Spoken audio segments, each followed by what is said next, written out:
Hello बच्चों, welcome to studio by Supergate. This is Faizab Alam, your commerce educator. And बच्चा, जैसा कि आप लोगों को पता है कि अब यहां पर आगाज हो चुका है सीयूटी 2025 का। यानी कि बेसिकली अगर आप लोग अपने आप को रेडी कर रहे हैं, आप लोग भी कहीं ना कहीं इस साल अपना सीयूटी एग्जामिनेशन लिखने वाले हैं, यानी सीयूटी 2025 के आप एस्पिरेंट हैं, तो ये वाला सेशन आप लोग के लिए बहुत ज्यादा इंपॉर्टेंट एंड बहुत ज्यादा बेनिफिशियल होने वाला है। वाई? बिकॉज आज आप सभी लोगों के माइंड में कंफ्यूजन चल रहा है कि सर यहां से ना हम आगे तो बढ़ना चाहते हैं, बट द थिंग इसकी कुछ बेसिक चीजों में ही हमें बहुत ज्यादा कंफ्यूजन हो रहा है। मैंने कहा भाई कौन सी चीजों में कंफ्यूजन हो रहा है, तो आपने बोला सर बेसिकली ना हमें नहीं समझ में आ रहा कि यार ये एग्जाम पैटर्न क्या है, हमें नहीं पता कि भाई सिलेबस क्या है। तो चलिए भाई बात करते हैं, एक एक सब्जेक्ट के बारे में बात करेंगे। तो आज यहां पर अकाउंटेंसी को डिटेल में समझेंगे कि अकाउंटेंसी में आपका जो पेपर का पैटर्न है वो क्या होने वाला है, एंड साथ ही साथ में कितना डिफरेंट सिलेबस होने वाला है as we compare with the boards and the thing इसकी, और देखेंगे सारे चैप्टर सारे टॉपिक्स और कितना डीपली अपने आप को रेडी करना है फॉर द सीयूटी 2025। तो क्या आप लोग रेडी हैं? चलिए तो शुरू करते हैं बच्चों, एंड देखते हैं यहां पर syllabus and exam pattern CUET 2025 का क्या रहने वाला है अगर हम बात करते हैं अकाउंटेंसी वाले सब्जेक्ट की। तो चलिए भाई, सबसे पहला थॉट आपको यहां पे क्या दिख रहा है कि ऑल दो आप सबको पता है कि अगर आपका एंड टारगेट क्या है, यानी गोल क्या है, हमें सर दिल्ली यूनिवर्सिटी पहुंचना है या इसी तरीके की कोई बहुत बहुत अच्छी, हम बोलते हैं ना रिकॉग्नाइज यूनिवर्सिटी में हमें पहुंचना है, तो ऑल दो आपका गेटवे क्या होगा, आपको सीयूटी का एग्जाम लिखना होगा। एंड सीयूटी के थ्रू ही आप लोग क्या बोल सकते हैं भाई हम लोग यहां पर कि सीयूटी के थ्रू ही आप कहां पे पहुंच सकते हो, आप अपने ड्रीम कॉलेज पे पहुंच सकते हो। ऑल दो क्योंकि ये माइंड में थॉट अगर आपके आया है कि भाई मुझे ना मेरा ग्रेजुएशन इस पर्टिकुलर कॉलेज से करना है, तो क्या क्या समझना है आपको आज की ही डेट में कि सर बेसिकली अगर आपका ड्रीम कॉलेज आप चाहते हो कि आप वहां तक पहुंचो, तो आपको एक जो दरवाजा है, एक जो गेट है, उससे आपको निकलना पड़ेगा, एक जो छोटा सा हर्डल है ना उसको पार करना पड़ेगा। एंड वो क्या है? वो है बच्चा आपका सीयूटी एग्जाम। सीयूटी एग्जाम यानी कि बेसिकली बोला जाता है ना भाई कि आग का दरिया है, तो बेसिकली इस आग के दरिया को हमें पार करना है। Got it? तो चलो भाई थोड़ा सा समझा जाता है, यानी अपन यहाँ पे ऑल्दो आपको बहुत सारे डोमेन देने हैं, बहुत सारे डोमेन की बात आपको करनी है अगर आप बात करो सीयूटी में, बट स्टिल आज जो हमारा फोकस होगा, आज हमारा पूरा फोकस होगा अकाउंटेंसी। यानी कि अगर आप लोग अपने सीयूटी एग्जामिनेशन में अकाउंटेंसी सब्जेक्ट को चूज करने वाले हैं, तो कुछ बेसिक इंफॉर्मेशन आपके माइंड में क्लियर होनी चाहिए। तो चलिए सबसे पहले बात करेंगे बच्चा ऑल दो एग्जाम पैटर्न को लेकर के, एग्जाम पैटर्न को लेकर के हम यहां पर डिस्कशन करने वाले। तो आपके माइंड में एक थॉट तो क्लियर होना चाहिए कि भाई सीयूटी 2025 में अकाउंटेंसी की बात की जाए तो इसका एग्जाम पैटर्न क्या होगा। तो सबसे पहले मैं आपको बता दूं कि यार सीयूटी की सबसे अच्छी बात क्या है ना कि यार पूरे क्वेश्चंस जो है वो आपसे एमसीक्यू फॉर्म में पूछे जाएंगे। यानी आपको सब्जेक्टिव पेपर तो ऑल्दो पता है आप लोग को नहीं होने वाला, क्योंकि आप लोग अपने आप को रेडी करते हो बोर्ड एग्जामिनेशन के लिए, सब्जेक्टिव के लिए। बट अधिक इसकी अगर हम सीयूटी की बात करें तो यहां पर आपका जो ओवरऑल क्वेश्चन जो आपसे पूछे जाएंगे, जो पैटर्न है वो एमसीक्यू बेस्ड है। तो चलिए भाई, एंड द थिंग इसकी मैं आपको बता दूं एमसीक्यू भी, और साथ साथ में इससे पहले अगर आप लोगों ने इसके पहले के कोई सेशंस के वीडियो देखे तो आपको पता होगा कि यार एग्जाम ना ऑनलाइन होता था, बट इस साल यानी 2024 में भी देखने को मिला कि ऑफलाइन पेपर, एंड 2025 में भी आपका पेपर ऑफलाइन मोड में होगा। तो आप अपने आप को रेडी जब करोगे, जब आप प्रिपरेशन करोगे, तो ये बात का ध्यान जरूर रखिएगा कि यार हमें ना ऑफलाइन मोड में पेपर देना है। करेक्ट? तो मैं यहां पे लिख देता हूं भाई कि हमारा सीयूटी का 2025 का पेपर ऑफलाइन होने वाला है। ओके चलो भाई बढ़िया। सर कितने क्वेश्चंस हमसे पूछाएंगे? तो टोटल नंबर ऑफ क्वेश्चंस आपसे 50 क्वेश्चंस पूछे जाएंगे, जो पूरे के पूरे क्या होंगे? एमसीक्यू बेस्ड होंगे।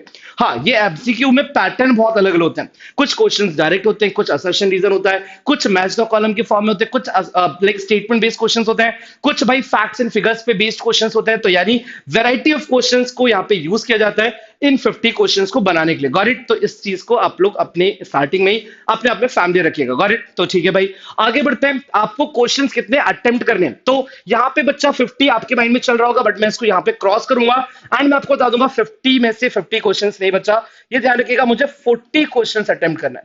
मुझे कितना अटेम्प्ट करना है? 40 क्वेश्चंस अटेम्प्ट करना है। 50 बहुत सारे बच्चों के माइंड में कंफ्यूजन है कि सर हम ना आज तक जितने भी पेपर देते हैं, जितने क्वेश्चंस होते हैं वो सारे क्वेश्चंस हमें अटेम्प्ट करना है, बट द थिंग इज कि 50 क्वेश्चंस में से सिर्फ और सिर्फ आपको 40 क्वेश्चंस ही अटेम्प्ट करने हैं। 10 क्वेश्चंस का चॉइस होगा आपके पास स्किप करने का, कि आप 10 क्वेश्चन छोड़ सकते हो।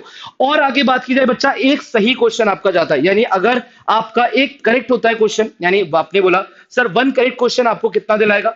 सर आपको ना 5 मार्क्स दिलाएगा। कितना दिलाएगा भाई? आपको 5 मार्क्स मिलेंगे। एक क्वेश्चन सही जाने के आपको कितने मिलेंगे? 5 नंबर आपको मिलेंगे। अगर क्वेश्चन सर गलत हो गया तो क्या हमारे सीयूटी एग्जामिनेशन में नेगेटिव मार्किंग होगा? तो मैंने कहा बिल्कुल होगा। हम यहां पर बोलते हैं सर अगर एक क्वेश्चन रॉन्ग होता है तो हमारे -1 मार्क्स हो जाएंगे, यानी कितना हो जाएगा?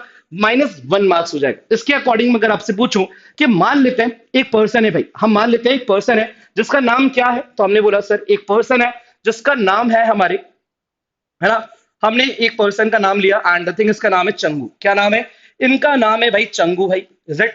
अब चंगू भाई ने क्या किया? चंगू भाई एस्पिरेंट थे सीयूटी 2025 के, तो चंगू भाई सीयूटी 2025 के एस्पिरेंट है। ये भी आप ही की तरह रेडी हो रहे हैं एग्जामिनेशन के लिए। तो चलो इन्होंने एग्जाम फेस किया और सपोज इन्होंने अपने अकाउंटेंसी के पेपर में, टोटल कितने क्वेश्चन अटेम्प्ट किए? तो चंगू भाई बहुत क्लियर थे, इनको पता था स्टार्टिंग में कि 40 क्वेश्चन ही अटेम्प्ट करने, तो इन्होंने सिर्फ और सिर्फ 40 क्वेश्चन अटेम्प्ट किया और भाई पूरा पढ़ के गए थे। ये बहुत अच्छी प्रिपरेशन इन्होंने की थी, है ना, सुपर गिट्स के साथ इन्होंने बहुत अच्छी प्रिपरेशन की थी। तो यहाँ पे मान लेते हैं भाई इन्होंने 40 में से 40 क्वेश्चंस इनके सही हो गए, 40 में से 40 क्वेश्चन इनके सही हो गए। अब चंगू भाई तो हो गए खुश। चंगू भाई रिजल्ट देखने के बाद क्या हो गए? चंगू भाई हो गए खुश, रिजल्ट। तो ऑल दो मैं आपसे पूछता हूं कि भाई चंगू भाई के कितने मार्क्स आएंगे, तो आप बोलोगे सर हमें कैसे कैलकुलेट करना है, हमें तो पता नहीं। मैंने अभी तो बताया, क्या बताया मैंने, कि अगर चंगू भाई ने 40 क्वेश्चन सही करें, हर क्वेश्चन के 5 नंबर, यानी कि आपको टोटल कितने मिलेंगे? 200 मार्क्स मिलेंगे। कितने मिलेंगे भाई? 200 मार्क्स मिलेंगे। यानी अकाउंटेंसी का पेपर कितने मार्क्स का होता है सीयूटी का? अगर आपसे पूछा जाए तो आप बोलोगे 200 मार्क्स का। अब बोलोगे सर 50 क्वेश्चंस आते हैं, तो 50 के हिसाब से तो 250 होना चाहिए भाई। जो क्वेश्चंस आपको अटेम्प्ट करने हैं उन्हीं के मार्क्स मिलेंगे, और 40 में से अगर 50 में से आपने 40 क्वेश्चन किए तो आपको ओवरऑल 200 मार्क्स मिलेंगे, करेक्ट? तो आपका पेपर जो है वो 200 का ही है। आपने अगर एक गलत कर दिया तो कितना हो जाएगा? अगर आपने 39 सही किए तो 39 के आपको 5 कितने मिल जाएंगे? 195। और आपने जो एक गलत किया है तो उसके -1, यानी कि -1 कर दोगे तो आपका 194, इज इट? तो आप पैटर्न समझ चुके हो, आप मार्किंग स्कीम को भी समझ चुके हो।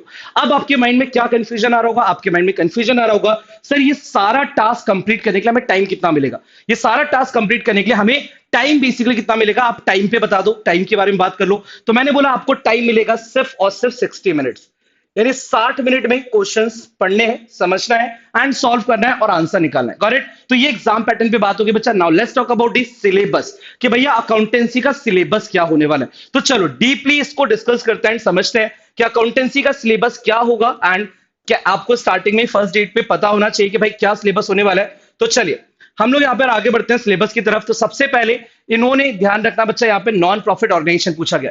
हमें नॉन प्रॉफिट ऑर्गेनाइजेशन यानी एनपीओ से क्वेश्चंस आएंगे, जो आपके बोर्ड्स में डिलीटेड टॉपिक होता है, इससे क्वेश्चंस आपको देखने को मिलेंगे। तो एनपीओ में आपको पूरा नॉन प्रॉफिट ऑर्गेनाइजेशन का meaning, example, receipt and payment account, concept, fund based accounting भी पूछी जा रही है बच्चों।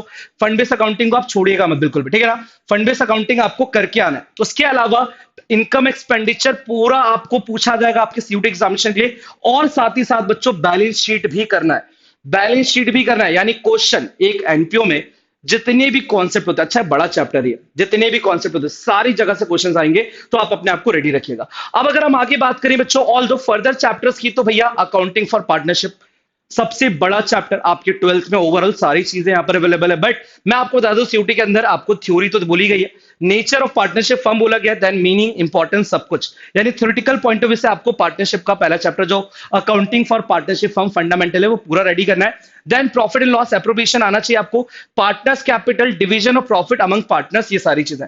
इसके अलावा बच्चा रिकॉन्स्टिट्यूशन में आप सबको पता है। अच्छा बहुत सारे बच्चे सोचते हैं कि हमारे सिलेबस में सर आपने ना nature and valuation of goodwill का टॉपिक नहीं बताया, तो क्या हमें गुडविल चैप्टर नहीं आ रहा है? मैं आपको बोलूंगा गुडविल चैप्टर बच्चा अगर रिकॉन्स्टिट्यूशन हो रहा है तो ये अंडरस्टूड है, मतलब यहां पे ना एंटी खेल रहा है, एंटी बोल रहा है भैया हम आपको डायरेक्ट लिख के नहीं देंगे nature and valuation goodwill, but the thing is की रिकॉन्स्टिट्यूशन बिना वैल्यूएशन ऑफ गुडविल के नहीं हो सकता, पॉसिबल ही नहीं है। हमें पता है कि भाई हमें सबसे पहले ट्रीटमेंट ऑफ गुडविल करना होता है। तो ऑल दो आप ये समझ जाएगा, चेंज इन पेसार दिया हुआ है, रिवैल्यूएशन अकाउंट वगैरह, गुडविल यहां पे मेंशन है, देखो आप क्या मेंशन है। जबकि आप लोग देखते हो इसको चैप्टर, तो बहुत सारे बच्चे कंफ्यूज हो जाते हैं, साल भर ये सोच लेते हैं कि भाई गुडविल तो हमें पढ़ना ही नहीं है फॉर द सीयूटी एग्जामिनेशन। तो भाई गुडविल आपको यहाँ पे मिलेगा, बकायदा मेथड्स ऑफ गुडविल भी है, average profit method, super profit method and the thing is की कैपिटलाइजेशन मेथड। सारे मेथड्स आपको कवर करने तभी आपको एग्जामिनेशन पहुंचना है, और अगर ये सारे मेथड्स कवर कर लिए इसका मतलब पूरा का पूरा गुडविल चैप्टर ही आपको पढ़ के जाना है। देन बच्चा एडमिशन पूरा कंप्लीट है, एडमिशन में कुछ भी रिलेटेड नहीं है, यहाँ पे मैंने आपको बता दिया, चाहे अकाउंटिंग ट्रीटमेंट और रिवैल्यूएशन हो, चाहे रिजर्व्स हो, सारी चीजें यहाँ पर कवर की जाएंगी। तो आप लोग अपने आप को, अच्छा ये ध्यान रखिएगा, एडजस्टमेंट ऑफ कैपिटल ऑल्सो, ये टॉपिक सबसे ज्यादा परेशान करने वाला टॉपिक है भैया कि यार एडजस्टमेंट ऑफ कैपिटल सर आएगा या नहीं आएगा। तो भाई सीयूटी के अंदर एडजस्टमेंट ऑफ कैपिटल से भी क्वेश्चंस आएंगे। तो ये आपका सिलेबस चैप्टर वाइज मैं डिटेल में आपको समझा रहा हूं, इतना डिटेल में नहीं मिलता है ना, हमें इतना अच्छे से कोई समझाता ही नहीं, और हम लोग कहीं ना कहीं कंफ्यूजन में ही अपना टाइम निकाल देते हैं। मैं चाहता हूं कि आप फर्स्ट डे पे सबसे पहले क्लैरिटी ले लो। क्लैरिटी है तो कंसिस्टेंसी है भाई। बहुत सारे बच्चे बोलते हैं सर पढ़ाई ना कंसिस्टेंसी के साथ नहीं हो पा रही। हम ना सर पढ़ने बैठते हम नहीं पढ़ पाते क्योंकि आपकी क्लैरिटी नहीं है, आप क्लियर नहीं हो चीजों को लेके, तो आपको कंसिस्टेंसी भी नहीं देखने मिलेगा। कंसिस्टेंसी नहीं है तो सर कॉन्फिडेंस भी नहीं है। तो भैया सर 3C इंपॉर्टेंट है लाइफ में, अपनी पढ़ाई में एक गोल को अचीव करने में 3C बहुत ज्यादा इंपॉर्टेंट रोल प्ले करता है। फर्स्ट विल बी और कि भाई क्लैरिटी होनी चाहिए करना क्या है, दूसरी चीज कंसिस्टेंसी होनी चाहिए कि भाई जो आप करना चाहते हो क्या आप वो कर रहे हो डेली बेसिस पे, एंड थर्ड विल बी और कॉन्फिडेंस, जब आप फाइनली उस चीज को करने पहुंच रहे हो क्या आप कॉन्फिडेंट हो, क्या आप कॉन्फिडेंट हो। अगर आप कॉन्फिडेंट हो तो बस काम खत्म, इज इट। तो चलिए यहां पे हम बोलेंगे डिसोल्यूशन चैप्टर पूरा पढ़ना है, एंड डिसोल्यूशन में सबसे अच्छी बात मुझे यहां पे देखने के लिए ये मिली है भैया कि यहां पर पूरा थ्योरी कवर किया गया है, यहां पे पूरा थ्योरी कवर किया गया है। यानी मैं आपको ये बोलूंगा कि भाई प्रैक्टिकल से ज्यादा डिसोल्यूशन थ्योरेटिकल बहुत ज्यादा इंपॉर्टेंट होगा, is it. Theoretical point of view से आप अपने आप को रेडी कर लीजिएगा, इस चैप्टर के लिए बहुत ज्यादा इंपॉर्टेंट है। नेक्स्ट अगर हम बात करें बच्चा accounting for share capital as well debenture capital, then इसका पूरा थ्योरी पार्ट सब कुछ, बहुत सारे बच्चे थ्योरी छोड़ देते हैं, बट प्रेफरेंस शेयर हो, चाहे over subscription, under subscription, issued at par, premium, calls in advance, calls in arrear, सब कुछ कवर हो रहा है। देन बच्चा फोर फीचर इशू को भी नहीं छोड़ा गया, पूरा पूछा गया है। इसके अलावा बच्चा ध्यान रखिएगा then presentation of share of debenture capital of company balance sheet, यानी ये एक टॉपिक ऐसा है सीयूटी के अंदर जो आप शायद बोर्ड से डिफरेंट आपको कहीं ना कहीं बना देता है। यानी आपको पूरा का पूरा ट्रीटमेंट शेयर्स का एंड डिवेंचर्स का बैलेंस शीट में कैसे होता है ये भी हमें कवर करके जाना है अपने एग्जामिनेशन में पहुंचने से पहले, क्योंकि यहां से क्वेश्चंस आएंगे। एंड सीयूटी की एक खासियत ये बच्चा कि आपके हर एक टॉपिक को यूटिलाइज किया जाता है, हर एक टॉपिक से क्वेश्चंस बनते हैं, गॉट इट। तो चलिए देन बच्चों इशू ऑफ डिवेंचर पूरा चैप्टर कंप्लीट करना है। रिडेम्पशन आपके 12th में डिलीटेड है, बट स्टिल रिडेम्पशन टॉपिक यहां पे मेंशन है सीयूटी के सिलेबस के अंदर, रिडेम्पशन का टॉपिक मेंशन, और इसके अंदर आपको out of proceed of fresh issue भी पढ़ के जाना और एक्यूमुलेटेड प्रॉफिट और सिंकिंग फंड। ये मैं आप लोग को बच्चा सबसे बड़ा हाईलाइट करना चाहूंगा इस पूरे सिलेबस के अंदर कि सिंकिंग फंड एक बहुत डिफरेंट टॉपिक, वो आपको सीयूटी के अंदर अकाउंटेंसी में पूछा जाएगा, गॉट इट। तो आप अपने आप को रेडी रखिएगा इसके लिए। आगे बढ़े बच्चों, तो यहां पर financial statement of a company है, तो फाइनेंशियल स्टेटमेंट ऑफ कंपनी से भाई पूरा थ्योरी है ना, सब कुछ कवर, मतलब एक छोटे से स्टेटमेंट उन्होंने सब कुछ कवर कर दिया। Then meaning and significance of purpose and limitation, financial analysis पूरा कवर करना है ना, इसमें कुछ भी नहीं छोड़ना है। देन कंपैरेटिव कॉमन साइज जो आपका डिलीटेड लगता है आपको, वो यहां पे कवर करवाया जा रहा है, इज इट। तो आप अपने आप को रेडी रखिएगा बिकॉज बहुत इंपॉर्टेंट टॉपिक है। देन रेशियोज में बच्चा मैं आपको कुछ चीजें हाईलाइट करना चाहूंगा कि सारे रेशियोज हैं बट कुछ रेशियोज आपको एक्स्ट्रा दिख रहे हैं।